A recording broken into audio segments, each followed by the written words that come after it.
Hello students, you are most welcome in video class of Best Brain Biology. I am Sanjay Dwivedi. आज मैं आपके सामने एक नए चैप्टर के साथ आया हूँ। चैप्टर बड़ा ही इम्पोर्टेंट है। इसका नाम है इम्यून सिस्टम। इस इम्यून सिस्टम चैप्टर को हम आपको नोट्स के साथ पढ़ा रहे हैं। प्रिंटेड नोट्स हैं, उनको हम आपके सामने एक्सप्लेन करेंगे जिससे आपको सारी बात समझ में आए। इस क्लास से आपको फ़ायदा ये होगा कि आपके सामने नोट्स भी होगा और मेरी बात भी होगी जिससे आप टॉपिक को समझ सकें। हम नोट्स को बहुत ही कंसाइज बनाए हुए हैं, आप ध्यान से सुनेंगे। Human being have a disease defense mechanism called immune system, which generally kills the invading pathogen। कहा जा रहा है कि इंसान में जो बाहर से पैथोजन बॉडी में आते हैं उनसे लड़ने का एक सिस्टम या मैकेनिज्म क्रियाविधि होती है। And that defense system against the disease, against the pathogen in human is known as immune system। उसी डिफेंस मैकेनिज्म को जो पैथोजन के अगेंस्ट ह्यूमन में लड़ने की क्षमता पाई जाती है उसी को हम इम्यून सिस्टम कहते हैं। The disease resisting power of body is called immunity. रोग से लड़ने की जो बॉडी की पावर है, क्षमता है, उसको हम इम्यूनिटी कहते हैं। Immunity is studied under A separate branch called immunology. Immunity की पढ़ाई करने के लिए बायोलॉजी की एक अलग ब्रांच बनाई गई है और उसी का नाम इम्यूनोलॉजी है। Edward Jenner is called father of immunology, who developed the smallpox vaccine in 1796 and gave the idea of active immunity for the first time। Edward Jenner जो कि स्मॉल पॉक्स के लिए वैक्सीन सबसे पहले 1796 में बनाए थे, उन्हीं को हम फादर ऑफ इम्यूनोलॉजी कहते हैं और इन्होंने ही एक्टिव इम्यूनिटी का पहली बार विचार दिया था। एक दूसरे साइंटिस्ट जिनका नाम एमिल वॉन बेहरिंग है, उन्हें हम फादर ऑफ पैसिव इम्यूनिटी कहते हैं, as he for the first time gave the idea of passive immunisation. Emil von Behring ने ही सबसे पहले पैसिव इम्यूनाइजेशन का विचार दिया था और इस वजह से इनको फादर ऑफ पैसिव इम्यूनिटी भी कहते हैं। आगे देखते हैं, एक टर्म बड़ा यूज़ होता है यहाँ पे, serology. Serology is the study of serum including antigen antibody interaction. Serology serum की पढ़ाई को कहते हैं जिसमें एंटीबॉडी एंटीजन इंटरेक्शन के बारे में जानकारी हासिल की जाती है। अब आते हैं इम्यूनिटी के टाइप के बारे में आइडिया ले लें। Immunity, there are two basic types of immunity. दो मूल प्रकार हैं। एक को हम लोग इनेट इम्यूनिटी या इनबॉर्न इम्यूनिटी या इनहेरिटेड इम्यूनिटी या नेटिव, उसी का दूसरा नाम नेचुरल नॉन स्पेसिफिक इम्यूनिटी है। जो दूसरी कैटेगरी होती है उसको हम एक्वायर्ड इम्यूनिटी, एडेप्टिव इम्यूनिटी या फिर स्पेसिफिक इम्यूनिटी भी कहते हैं। यानी इनेट नॉन स्पेसिफिक है और एक्वायर्ड इम्यूनिटी स्पेसिफिक इम्यूनिटी है। अभी हम पहले के बारे में बता रहे हैं जिसको हम इनेट इम्यूनिटी कहते हैं। It is present since birth. ये जन्म के साथ होती है, ये पहला गुण है इसका। And does not require any previous experience, इसके लिए किसी प्रीवियस एक्सपीरियंस की आवश्यकता नहीं होती। This type of immunity is effective against a wide range of pathogen, hence called non specific. यह किसी विशेष पैथोजेन के लिए नहीं बल्कि एक रेंज ऑफ पैथोजेन के लिए होता है, इस वजह से इसको नॉन स्पेसिफिक इम्यूनिटी भी कहते हैं। It includes phagocytes, interferon, complements, proteins but not antibodies. इसमें इस इम्यूनिटी में फैगोसाइट्स होते हैं जो सेल को खा जाते हैं, इंटरफेरॉन जो एंटीवायरल प्रोटीन है, कॉम्प्लीमेंट प्रोटीन्स होती हैं, लेकिन इस इम्यूनिटी में एंटीबॉडी का कंसिडरेशन नहीं होता। Innate immunity includes following 4 types of barriers. Innate immunity में 4 प्रकार के अवरोध हैं। पढ़ रहे हैं एक करके। पहले नंबर पे फिजिकल बैरियर होते हैं, जैसे skin acts as the main barrier, त्वचा ही मेन बैरियर का काम करती है। दूसरा, mucus coating on epithelial lining of respiratory, gastrointestinal and urinogenital tract, ये भी एक फिजिकल बैरियर का काम करता है। दूसरा, इस इम्यूनिटी के फिजियोलॉजिकल बैरियर कौन कौन से हैं? आँख के आंसू, मुंह में सलाइबा और पेट के अंदर, स्टमक के अंदर एसिड का सिक्रीशन भी एक बैरियर का, जर्म के अगेंस्ट एक बैरियर का काम करता है। सेल के लेवल पे बैरियर कौन है? Neutrophils, monocytes and न्यूक्लियोसाइट्स।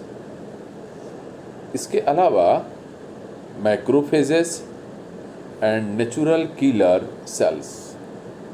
चौथा बैरियर साइटोकाइनिन बैरियर होता है। इसमें इंटरफेरॉन, IFN, एंटीवायरल ग्लाइकोप्रोटीन्स आती हैं। अब हम आपको सेकेंड टाइप की इम्यूनिटी के बारे में बताएंगे।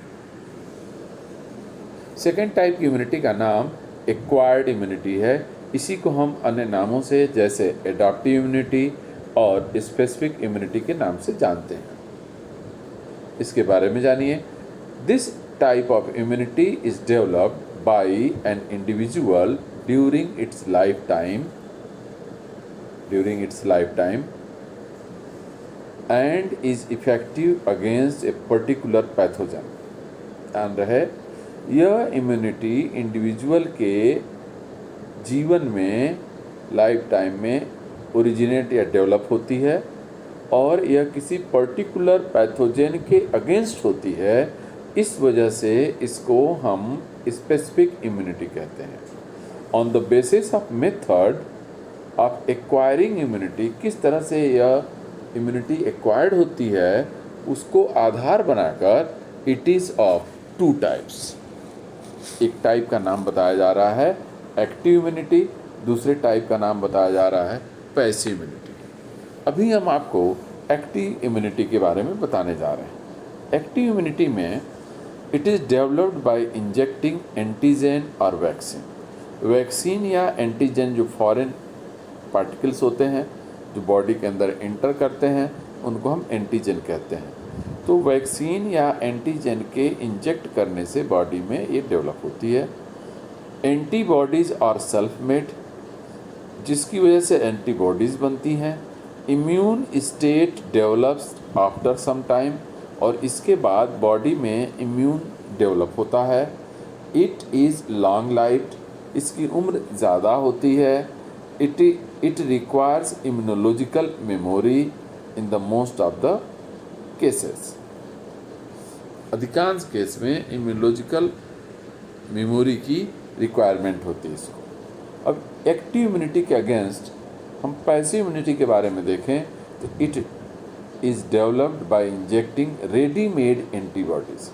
इस केस में वैक्सीन न इंजेक्ट करके एंटीबॉडी ही इंजेक्ट किया जाता है। Antibodies are taken from other source, अन्य स्रोत से लिया जाता है। Immune state develops eight once, और इसके चलते तत्काल इम्यून सिस्टम स्टार्ट हो जाता है, डेवलप हो जाता है।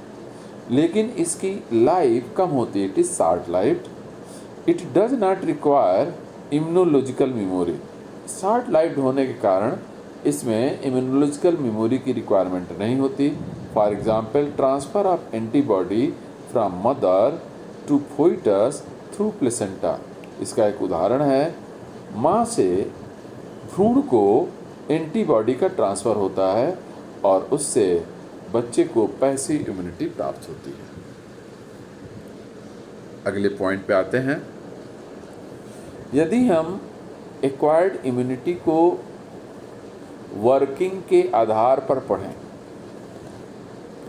Mode of action, mode of working के आधार पर पढ़ें, तो acquired immunity is of two types. अभी इसको हम जब पढ़ रहे थे तो यह एक्शन के आधार पे था, एक्टिव एंड पैसिव। एक लॉन्ग लाइफ था, एक शॉर्ट लाइफ था। और जब हम मोड ऑफ एक्शन वर्किंग के आधार पे पढ़ेंगे तो ये दो प्रकार की होगी। एक को कहते हैं हम लोग ह्यूमरल इम्यूनिटी, दूसरे को कहते हैं सेलुलर इम्यूनिटी। ह्यूमरल इम्यूनिटी के बारे में बताते हैं। It includes formation of circulating antibodies, hence called antibody mediated immunity. इस केस में एंटीबॉडी फॉर्मेशन के सर्कुलेशन की आवश्यकता होती है, इस वजह से इसको एंटीबॉडी मेडिएटेड इम्यूनिटी कहते हैं। B cells are responsible for it. इस ह्यूमरल इम्यूनिटी के लिए बी सेल्स की आवश्यकता होती है।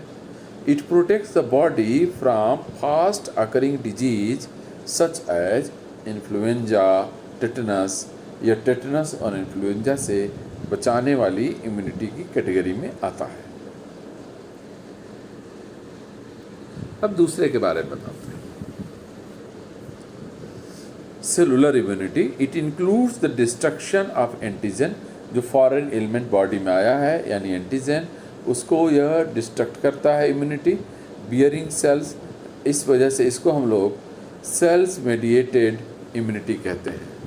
T cells are responsible for cellular immunity. Cellular immunity के लिए जिम्मेदार टी सेल्स होते हैं। Cellular immunity protects the body from slow occurring disease. जो स्लोली अकरिंग डिजीज हैं उनसे बॉडी को ये प्रोटेक्शन प्रोवाइड करता है, जैसे टीबी, लेप्रोसी एटसेट्रा। अब हम आपको कुछ ऐसी टर्मिनोलॉजी के बारे में बताएंगे जो इम्यून सिस्टम की पढ़ाई के लिए बहुत ही ज़रूरी हैं। एक एक करके इन टर्मिनोलॉजी के बारे में बताएंगे। पहली टर्मिनोलॉजी है memory. Immune system recognises, responds and remembers the foreign agent. जो इम्यून सिस्टम हमारा है वह पहचान लेता है, उस फॉरेन एलिमेंट को पहचान लेता है, उसके अगेंस्ट रिस्पॉन्ड करता है और उनको याद भी रखता है। This is called memory. इसी को हम लोग मेमोरी कहते हैं। Which is memory is a unique feature of immune system as well as active immunity. Active immunity के ही केस में मेमोरी की आवश्यकता होती है क्योंकि वही लॉन्ग लाइफ है।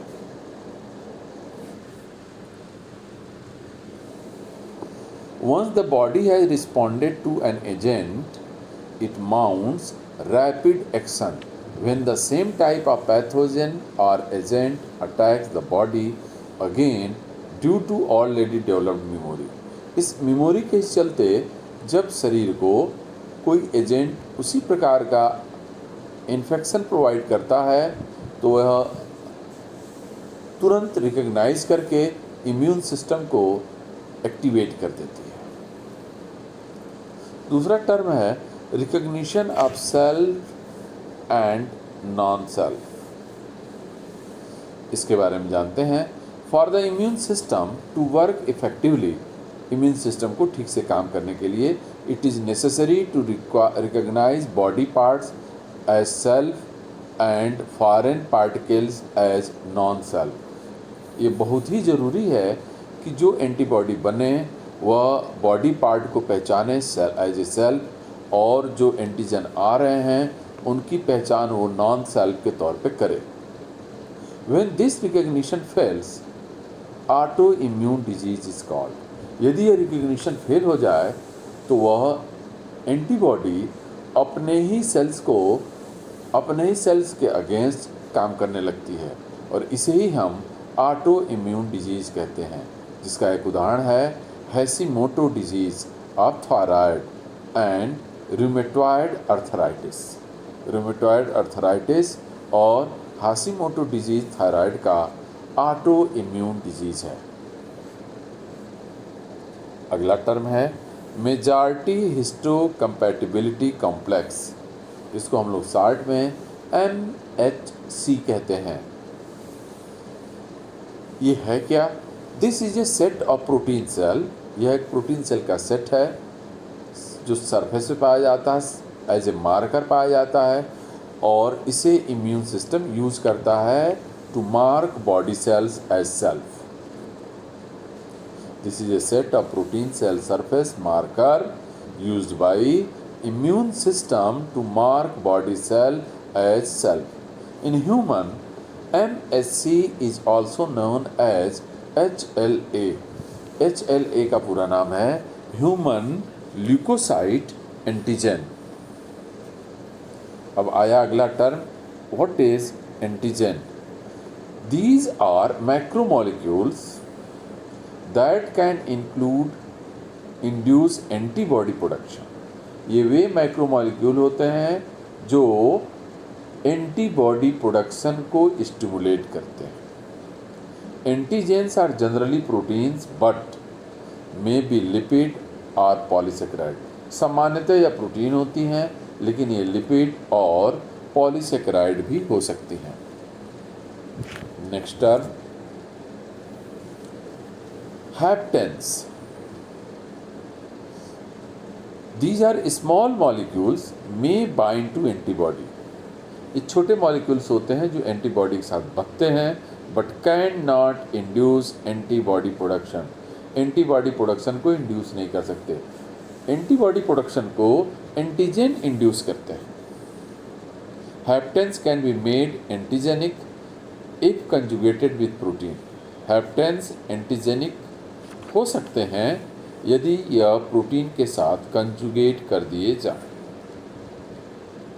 अगला टर्म है इपीटोप आर एंड एक और उसके साथ टर्म है प्रयोग होने वाला पैराटोप। Epitope and paratope.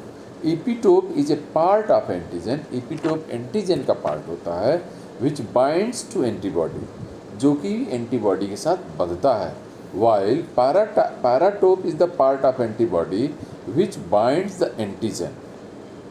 ध्यान रखना है, epitope is the part of antigen which binds the antibody। Antigen का वह पार्ट epitope है जो एंटीबॉडी के साथ बनता है, और पैराटोप वो पार्ट होता है जो एंटीबॉडी का वो पार्ट होता है जो एंटीजन के साथ बनता है। यानी epitope टर्म एंटीजन के पार्ट के लिए यूज होता है, पैराटोप टर्म एंटीबॉडी के पार्ट के लिए यूज होता है जो एक दूसरे को बांधते हैं। Next, null cells. These are peripheral blood lymphocytes. ये पेरिफेरल ब्लड लिम्फोसाइट होते हैं that help the immune system, जो कि इम्यून सिस्टम को हेल्प करते हैं। दे हैव साइटोटॉक्सिक, सेल को किल करने वाली एक्टिविटी में पाई जाती हैं, and work against tumour formation, और यह ट्यूमर फॉर्मेशन को रोकते हैं।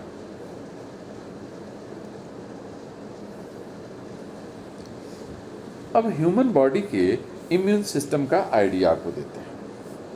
Immune system of human body consist of 5 point हैं। प्राइमरी लिम्फॉइड ऑर्गन दूसरे नंबर पे है, सेकेंडरी लिम्फॉइड ऑर्गन तीसरे नंबर पे है, लिम्फॉइड टिश्यू चौथे नंबर पे है, लिम्फोसाइट्स, इसमें 2 कैटेगरी के सेल हैं, टी सेल्स और बी सेल्स।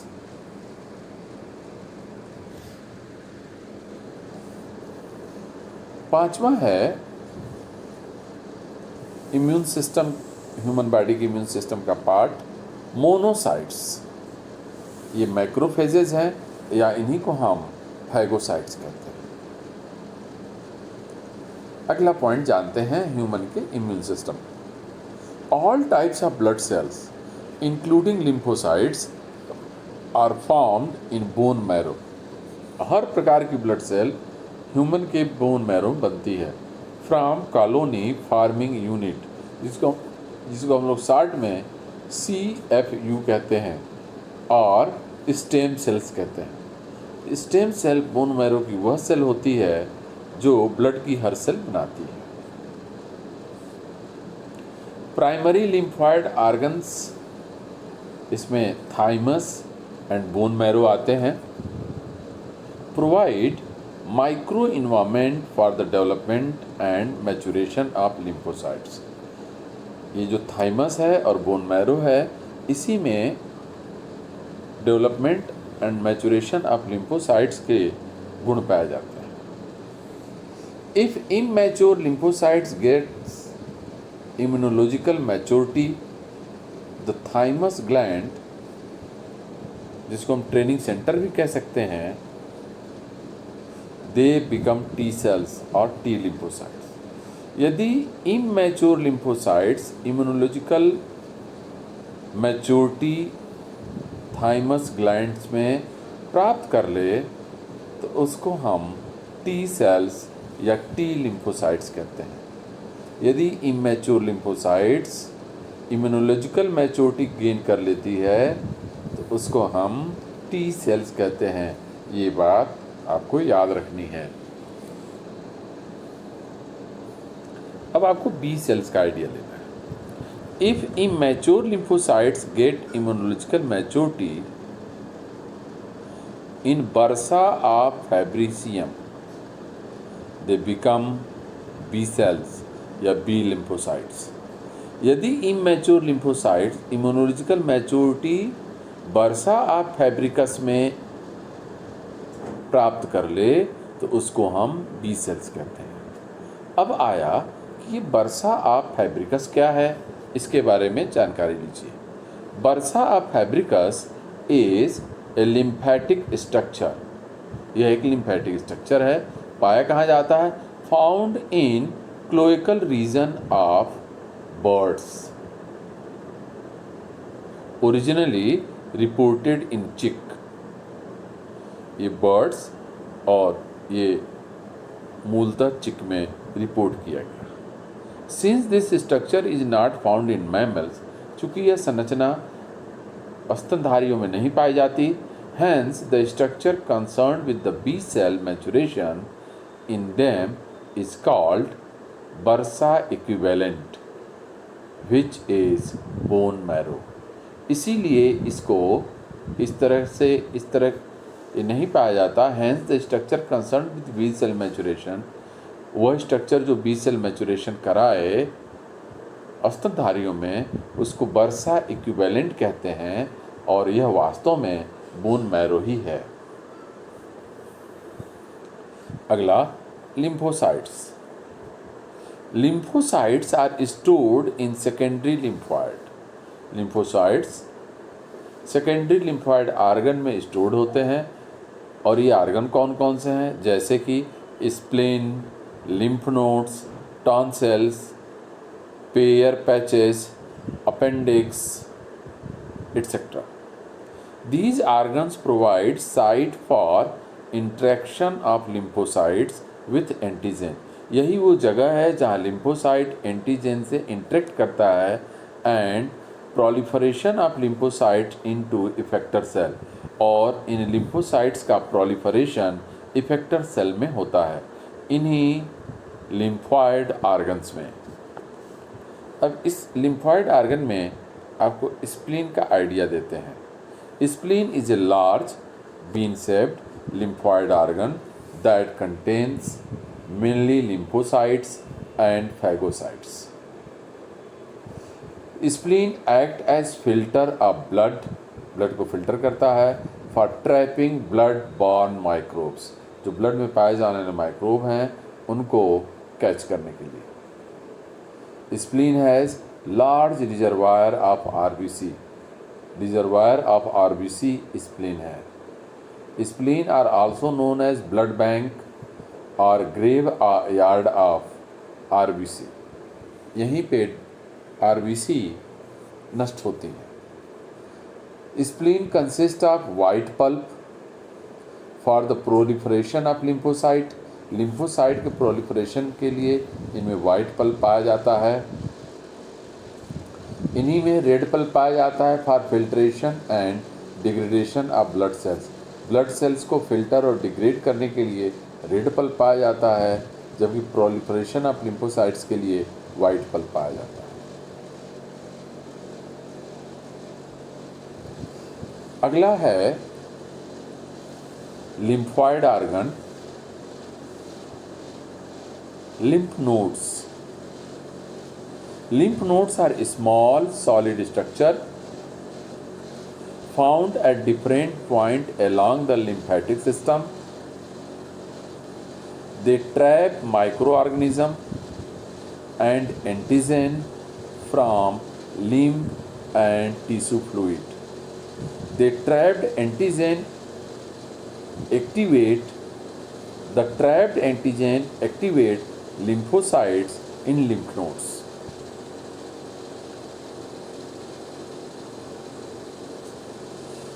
अगली चीज़ है माल्ट। माल्ट का पूरा नाम है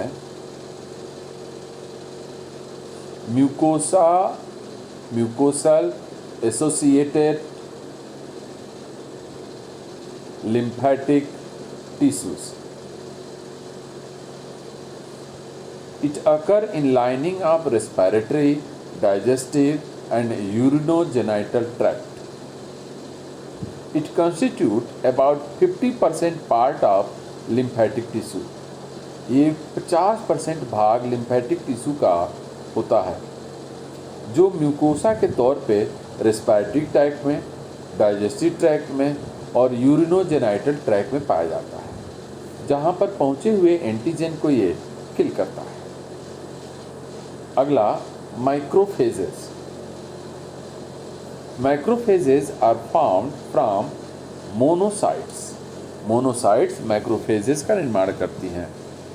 it acts as antigen presenting cell APC to present the antigen before T cell और B सेल। ये एंटीजन को T सेल या B सेल के सामने प्रेजेंट करती है। They secrete lymphokinin or interleukin hormone. Macrophages engulf the antigen after the processing by immune system. Immune system process होने पर ये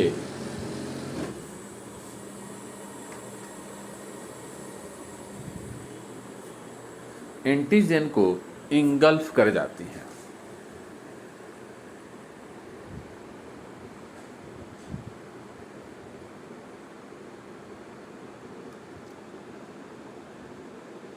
The engulfing activity of macrophage is known as phagocytosis. Phagocytosis उस process को कहते हैं जिसके द्वारा मैक्रोफेज